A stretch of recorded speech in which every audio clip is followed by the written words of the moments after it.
Hey y'all, glory be to God. Welcome to the Kingdom Woman channel where living for God is made practical. I'm Mariah. Thanks for tuning in, y'all. So yeah, it is another Alabama winter day. And I'm walking in the park, of course. And give y'all some of the view. And I just want to touch bases with y'all, of course.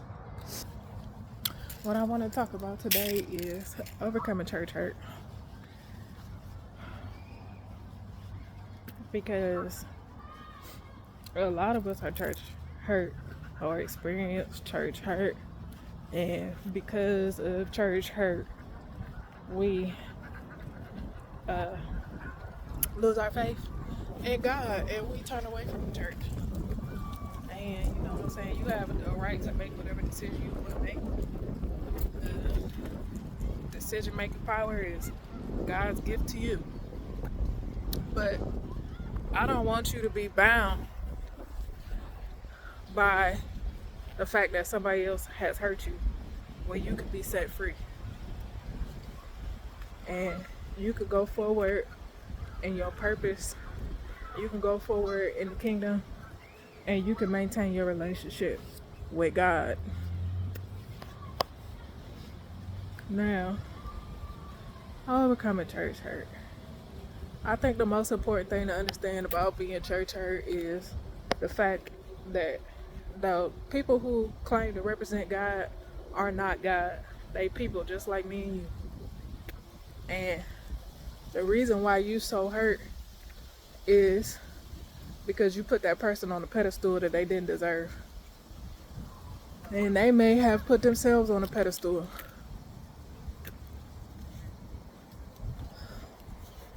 through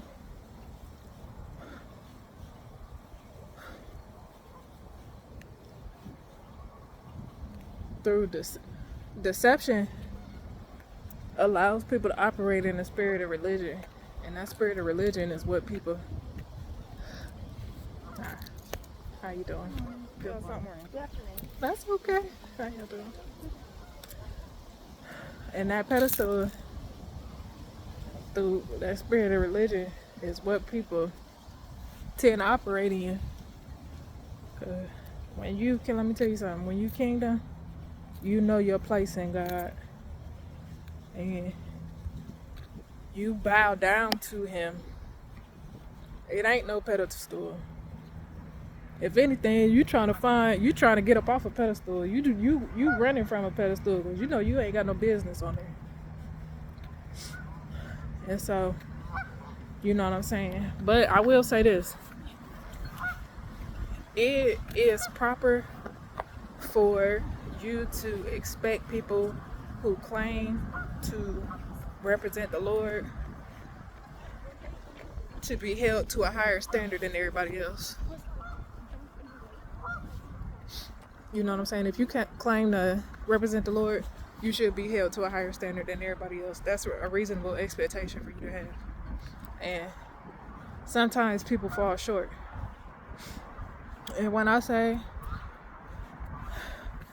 those people are human just like me and you got to understand that at any point in time, if God can use that person to turn somebody away from God, He's going to take that opportunity. And there was an opportunity that presented itself in y'all's interaction. And the enemy took it, and that person, they fell for it. And so what I need you to understand is that me, you, and whoever hurt you, we all gonna be tested and tried. And there are gonna be times where we fail. And somebody's feelings may get hurt in the process. You know what I'm saying? I'm not saying that that's right, but I'm saying you gotta understand that we all going through this process. We all get tried by the enemy. And we fail tests. I fail tests, you fail tests, everybody fail tests. You know what I'm saying? But God, by His good grace and His mercy, we get another chance to wake up and try again. Now, what they should have did was apologize to you. And pride will stop them from doing that. It's nothing you can do. I made a video about forgiveness. And I talked about how forgiveness is not based on them saying, I'm sorry. Forgiveness, and I need you to forgive them. I need you to forgive them. Forgiveness is, you know what I'm saying? After you understand that we all on an even playing field. Now, while they might have put themselves on a pedestal, they never belonged there in the first place. Now, they should be more mature in Christ, yeah, and they should apologize, but you know what I'm saying? A lot of times they won't. I can't explain that. You know what I'm saying? I can't explain why people don't do what they supposed to do. I can't explain why people don't walk out the word like they supposed to. You know what I'm saying? That's not my rank. That's not my department to provide an explanation for you.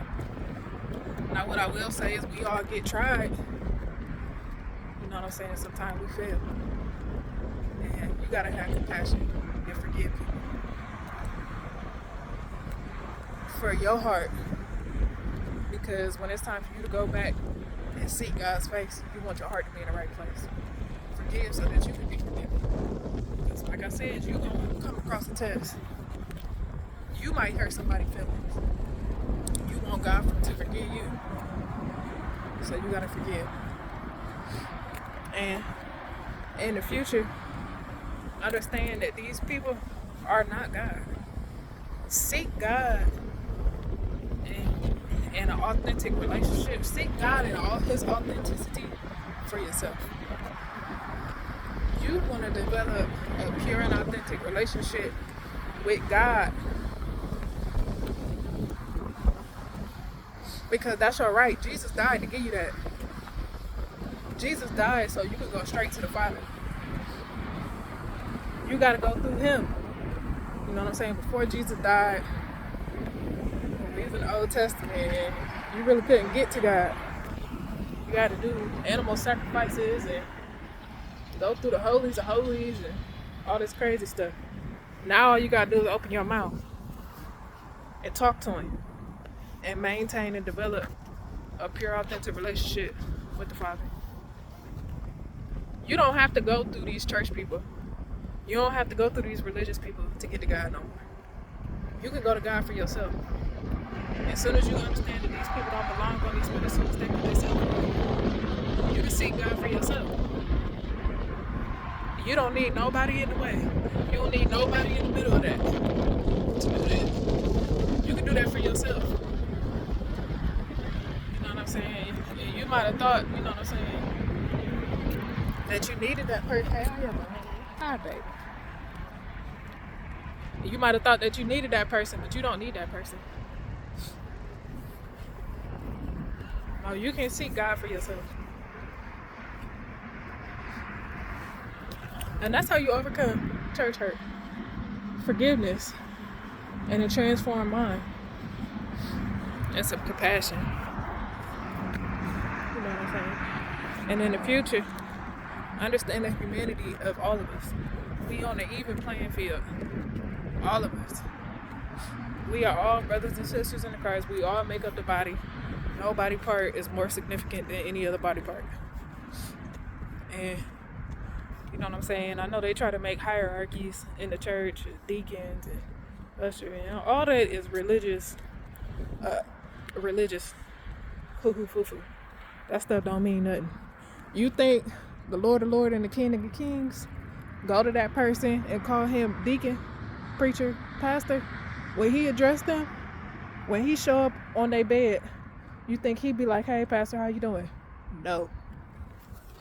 Those titles don't mean nothing. He not addressing them people like that.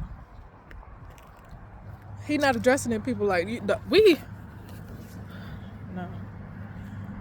The only person whose significance and title and all that matter in the kingdom is the Lord's.